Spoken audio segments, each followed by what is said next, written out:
নমস্কাৰ, মই মিঠু। ক্ৰাইম ষ্টৰিজৰ দ্বিতীয় খণ্ডলৈ আপোনালোক সকলোকে স্বাগতম জনাইছোঁ। প্ৰথম খণ্ডটো চাই বহুসংখ্যক লোকে মোক সঁহাৰি জনালে, তাৰ বাবে মই তেওঁলোকক ধন্যবাদ জ্ঞাপন কৰিছোঁ আৰু কৃতজ্ঞতা জ্ঞাপন কৰিছোঁ। আৰু আগলৈকো মোক এইদৰে সঁহাৰি জনাব বুলি মই আশা কৰিলোঁ। আজিৰ কাহিনীটো চাই যদি আপোনালোকৰ ভাল লাগে আৰু যিসকল লোকে মোৰ চেনেলটো ছাবস্ক্ৰাইব কৰা নাই, ছাবস্ক্ৰাইব কৰিব আৰু আগলৈকো মোৰ এইদৰে ভিডিঅ' পাই থাকিবলৈ বেল আইকনটো প্ৰেছ কৰিব। আজি দ্বিতীয় খণ্ডৰ কাহিনীটো হ'ল ব্ৰুচলিৰ মৃত্যুৰ আঁৰৰ কাহিনী। আজিৰ পৃথিৱীত খুব কম সংখ্যক লোক পোৱা যাব যোনে ব্ৰুচলিক চিনি নাপায়। বিশ্ববাসীৰ মাজত মাৰ্চেল আৰ্টছক জনপ্ৰিয় কৰাৰ আঁৰৰ মূল ব্যক্তিজনে হ'ল ব্ৰুচলি। তেওঁ খুব কম সময়ৰ ভিতৰত অধিক জনপ্ৰিয় হৈ উঠিছে। তেওঁৰ জীৱনকালত মাত্ৰ কেৱল 7খন চিনেমাহে গৈছে। তাৰে 4খন ৰিলিজ হৈছিল মৃত্যুৰ আগত আৰু বাকী 3খন ৰিলিজ হৈছিল মৃত্যুৰ পাছত। তেওঁৰ জনপ্ৰিয়তাৰ আঁৰৰ কাহিনীটো হ'ল, এতিয়াও যদি আপুনি টিভিটো অন কৰে, আপুনি কোনোবা নহয় কোনোবা এটা চেনেলত ব্ৰুচলিৰ চিনেমা দেখা পাব আৰু আপোনাৰ যদি চকুত পৰে আপুনি চকু আঁতৰাব নোৱাৰে। কাৰণ যি সুন্দৰভাৱে তেওঁ একশ্যন আৰু ষ্টাণ্টসমূহ কৰিছিল তাক নোচোৱাকৈ কোনো থাকিব নোৱাৰে। কিন্তু তেওঁৰ জীৱনৰ আটাইতকৈ দুৰ্ভাগ্যজনক কথাটো হ'ল যে তেওঁ খুব কম বয়সত মৃত্যুক আঁকোৱালি ল'বলগীয়া হৈছিল। 32 বছৰ বয়সতে তেওঁ মৃত্যু ঘটিছিল। সেই কথাটো তেওঁৰ অনুৰাগীসকলে সহজভাৱে ল'ব পৰা নাছিল। কাৰণ তেওঁ লিখীয়া এজন ফিট আৰু ফাইন, এজন সুস্থ সবল শৰীৰৰ অধিকাৰী ব্যক্তি, লগতে তেওঁ এজন মাৰ্চেল আৰ্টছৰ মাষ্টাৰ আছিল আৰু লগতে তেওঁৰ কোনো বেমাৰ আজাৰো নাছিল। সেইবাবে বিশ্ববাসীৰ মাজত নানা ধৰণৰ প্ৰশ্ন উদয় হৈছিল তেওঁৰ মৃত্যুক লৈ পেলাই। ব্ৰুচলিৰ জন্ম হৈছিল 1940 চনৰ 27 নৱেম্বৰ তাৰিখে ছেন ফ্ৰেন্সিস্কো, কেলিফৰ্ণিয়াত। তেওঁৰ দেউতাকৰ নাম আছিল লি হয় চুৱেন আৰু মাকৰ নাম আছিল গ্ৰেচ হো। তেওঁৰ দেউতাক পেছাগতভাৱে এজন অপেৰা ছিংগাৰ আছিল আৰু পাৰ্ট টাইম এক্টৰো আছিল। ব্ৰুচলি আছিল তেওঁলোকৰ পৰিয়ালৰ 4 নম্বৰ সন্তান। ব্ৰুচলি জন্ম হোৱা এবছৰমানৰ পিছত তেওঁলোক হংকঙলৈ উভতি যায়, যিহেতু তেওঁৰ দেউতাক মূলতঃ হংকঙৰ নিবাসী আছিল। কিন্তু সেই সময়ত হংকংখন জাপানৰ অধীনত আছিল। সেইবাবে তেওঁলোকে যথেষ্ট আৰ্থিক অনাটনত ভুগিবলগীয়া হৈছিল। পাছলৈ 3 বছৰমান যোৱাৰ পাছত জাপানীজসকল হংকঙৰ পৰা গুচি যায়। লাহে লাহে তেওঁলোকৰ দিন ভাললৈ আহিছিল। সৰুকালত ব্ৰুচলি শাৰীৰিকভাৱে বৰ শক্তিশালী নাছিল আৰু সেই সময়ত হংকঙত অলিয়ে গলিয়ে কিছু গেং গঢ় লৈ উঠিছিল। সৰু সুৰা গেংবিলাক আছিল। প্ৰায়ে ব্ৰুচলি বাহিৰলৈ ওলাই গ'লে সেই গেংসমূহৰ সন্মুখীন হৈছিল আৰু মাৰপিট হৈছিল। মাৰপিট হ'লে ব্ৰুচলিয়ে পিটন খাবলগীয়া হৈছিল। তাক লৈ তেওঁৰ মা চিন্তাত পৰিল। প্ৰায় হাতে মুখে দাগ লৈ ঘৰলৈ উভতি আহে। তাৰে প্ৰত্যুত্তৰ দিবলৈ ব্ৰুচলিয়ে কি কৰিলে, নিজেও এটা গেং গঠন কৰিছিল। নিজৰ বন্ধু কেইজনমান লৈ নিজেও এটা গেং গঠন কৰি পেলাই কাজিয়া কৰিবলৈ গৈছিল। কিন্তু তেওঁৰ গেঙৰ যিকেইজন বন্ধু আছিল, তেওঁৰ লগৰ বন্ধু বান্ধৱকেইজন তেওঁতকৈ শাৰীৰিকভাৱে বেছি দুৰ্বলহে আছিল। সেইবাবে তেওঁলোকে বেছিহে পিটন খাইছিল আগতকৈ। আৰু এইবাৰ ঘৰলৈ আহোঁতে তেওঁ তেজেৰে লুতুৰি পুতুৰি হৈ ঘৰলৈ পঠিয়াইছিল। এতিয়াতো মাকৰ বেছি চিন্তা হ'ল। উপায়বিহীন হৈ মাকে কি কৰিলে, তেওঁক মাৰ্চেল আৰ্ট শিকিবলৈ পঠিয়ালে। তেওঁ মাৰ্চেল আৰ্ট শিকিবলৈ গ'ল। মাৰ্চেল আৰ্ট শিকি তেওঁ ভাল পালে। তেওঁ তেতিয়াই বুজি পাই উঠিছিল যে মাৰ্চেল আৰ্টছ হ'ল এক এনেকুৱা ধৰণৰ কলা যি তেওঁক জীৱনত বহুত আগুৱাই নিব। সেইবাবে তেওঁ খুব কম দিনৰ ভিতৰতে মাৰ্চেল আৰ্টছত নিপুণ হৈ উঠিছিল। এতিয়া যেতিয়া ব্ৰুচলি বাহিৰলৈ ওলাই যায় আৰু মাৰপিটত লিপ্ত হয়, এতিয়া অন্য গেঙৰ ল'ৰাবিলাকে ব্ৰুচলিৰ হাতত মাৰ খাইছিল। দিনক দিনে মাৰপিট বাঢ়ি গৈছিল। ব্ৰুচলিয়ে বেছি কাজিয়া কৰিবলৈ ধৰিছিল। এতিয়া কি হৈছিল, মাক বাপেকৰ টেনশ্যনটো, চিন্তা বেছি বাঢ়ি গৈছিল, দুগুণে বৃদ্ধি পাইছিল আগতকৈ। কাৰণ ব্ৰুচলিয়ে মাৰা ল'ৰা ছোৱালীবিলাকৰ মাক দেউতাকে আহি কমপ্লেইন কৰিবলৈ ধৰিছিল। লাহে লাহে ব্ৰুচলি ষ্ট্ৰীট ফাইটতো সোমাই পৰিছিল। এতিয়া পুলিচৰ সন্মুখীনো হৈছিল। কেতিয়াবা ব্ৰুচলিক পুলিচে উঠাই নিয়ে, মাক বাপেকে গৈ উলিয়াই নিবলগীয়া হয়। উপায়বিহীন হৈ মাক বাপেকে তেওঁক কি কৰিলে, আমেৰিকালৈ উচ্চ শিক্ষাৰ বাবে পঠিয়াই দিলে। আমেৰিকালৈ আহিলে, তেওঁ এডমিশ্যন ল'লে। কিন্তু তেওঁৰ মনত অলৰেডি মাৰ্চেল আৰ্টছে গঢ় লৈ উঠিছে। সেইবাবে তেওঁ কি এটা চিন্তা কৰিলে, তেওঁ আমেৰিকাত এখন স্কুল খোলাৰ কথা ভাবিলে। কিন্তু সেই সময়ত আমেৰিকাত অন্য এজন মাৰ্চেল আৰ্টছৰ গুৰু আছিল, চিফু ৱং জেকমেন। তেওঁ ব্ৰুচলি স্কুল খোলাৰ কথাটো তেওঁ গম পাইছিল আৰু সেইবাবে তেওঁ ব্ৰুচলিক চেলেঞ্জ কৰিছিল।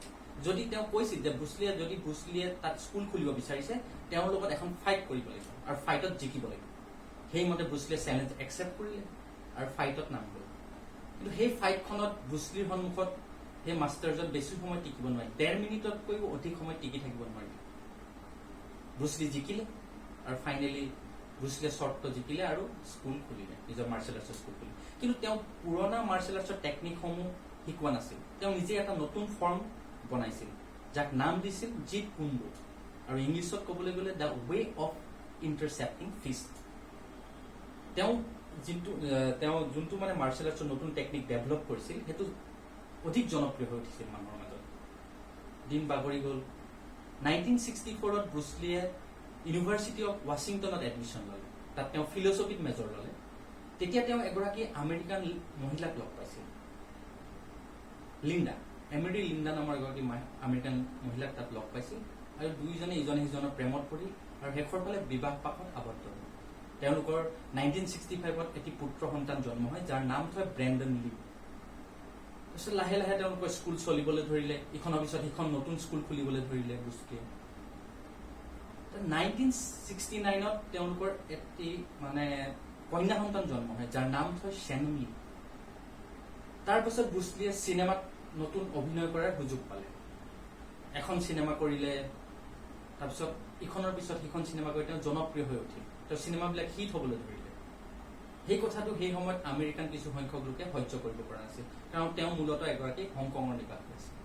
আৰু তেওঁৱেই এজন প্ৰথমজন ব্যক্তি যিজন ব্যক্তি এছিয়াৰ নিবাসী হৈ পেলাই হলিউডত চিনেমাত মুখ্য চৰিত্ৰত অভিনয় কৰিছিল।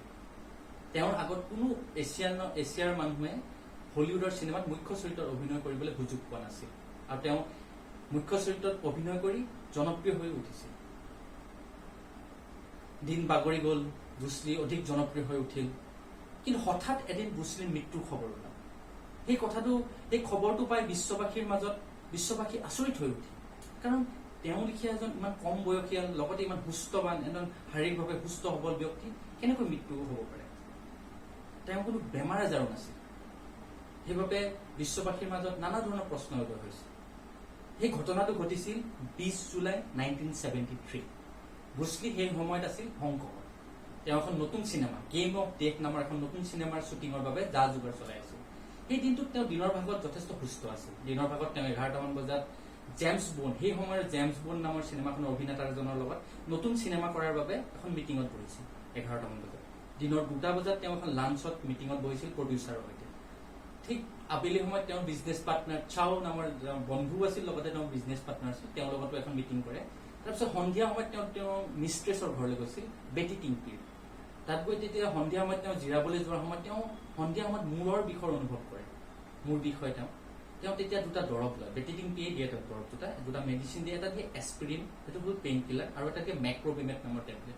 2টা টেবলেট খাই তেওঁ ৰেষ্ট কৰে। তাতে বেটি টিংপিৰ ঘৰতেই মানে ৰুমত গৈ তেওঁ শুই যায়। তেওঁ মানে অলৰেডি ৰাতি ডিনাৰৰ বাবে এখন মিটিং ফিক্স কৰি থোৱা আছিল। সময় পাৰ হৈ গ'ল। যেতিয়া 8টামান বজাত বেটি টিংপি গৈ ব্ৰুচলিক উঠাবলৈ চেষ্টা কৰে, যিহেতু তেওঁ অলৰেডি এখন ডিনাৰ মিটিং আছিল। উঠাবলৈ যাওঁতে দেখে যে ব্ৰুচলি আনকনচিয়াছ হৈ আছে। বহুবাৰ মতাৰ পিছতো ব্ৰুচলিৰ মাত কথা নাই। চিন্তাত পৰিলে। লগে লগে তেওঁ বন্ধু চাওলে ফোন লগালে, ব্ৰুচলিৰ বন্ধু চাও, বিজনেছ পাৰ্টনাৰো আছিল। চাও আহি উপস্থিত হ'ল। চাও আহি পেলাই ব্ৰুচলিক উঠাবলৈ চেষ্টা কৰিলে, মাত লগালে, কিন্তু ব্ৰুচলিৰ কোনো মাত কথা নাই। লগে লগে তেওঁলোকে কি কৰিলে, তেওঁ হস্পিটেললৈ নিয়াৰ ব্যৱস্থা কৰিলে। হস্পিটেললৈ লৈ গ'ল। হস্পিটেলখনৰ নাম আছিল কুইন এলিজাবেথ। তাত লৈ যোৱাৰ পিছত ডক্টৰে পৰীক্ষা নিৰীক্ষা কৰিলে আৰু পৰীক্ষা নিৰীক্ষা কৰাৰ অন্তত তেওঁ মৃত বুলি ঘোষণা কৰিলে। সেই খবৰটো সেই সময়ত কোনো লোকে সহজভাৱে ল'ব পৰা নাছিল। তেওঁৰ অনুৰাগীসকলৰ মাজত নানা প্ৰশ্ন উদয় হৈছিল। তেওঁ মৃত্যুৰ আঁৰত বহুত কাহিনী ওলাল। বহুত সংখ্যক লোকে বিশ্বাস কৰে যে তেওঁৰ মৃত্যুৰ আঁৰত তেওঁৰ পত্নীৰ হাত আছে। তেওঁৰ পত্নীয়ে বহুদিন আগৰ পৰাই তেওঁক শ্ল' পয়জন দি আছিল বুলি বহু সংখ্যক লোকে এই কথাটো মানে ভাবিছিলে।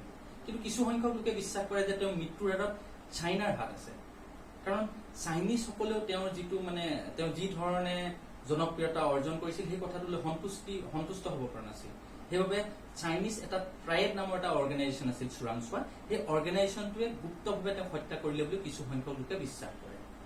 আৰু কিছু সংখ্যক লোকে বিশ্বাস কৰে যে তেওঁ ড্ৰেগন নক্ষত্ৰৰ জন্ম হৈছিল, সেইবাবে বোলে তেওঁ শ্ৰাপিত আছিল, তেওঁৰ পৰিয়ালটোৱে শ্ৰাপিত আছিল, সেইবাবে তেওঁ মৃত্যুবৰণ কৰিলে। এই ধৰণে বহুতকেইটা কাহিনী আছে তেওঁৰ মৃত্যুৰ আঁৰত। বহু সংখ্যক লোকে বহুত বেলেগ বেলেগ ধৰণে ভাবে তেওঁৰ মৃত্যুৰ কথা।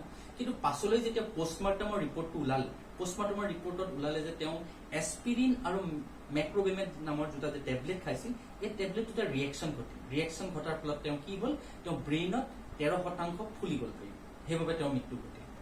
এইটো ক্লিয়াৰলি পষ্টমৰ্টমত ওলোৱা হ'ল। আজিলৈ ইমানেই। পুনৰ লগ পোৱাৰ প্ৰতিশ্ৰুতিৰে ধন্যবাদ।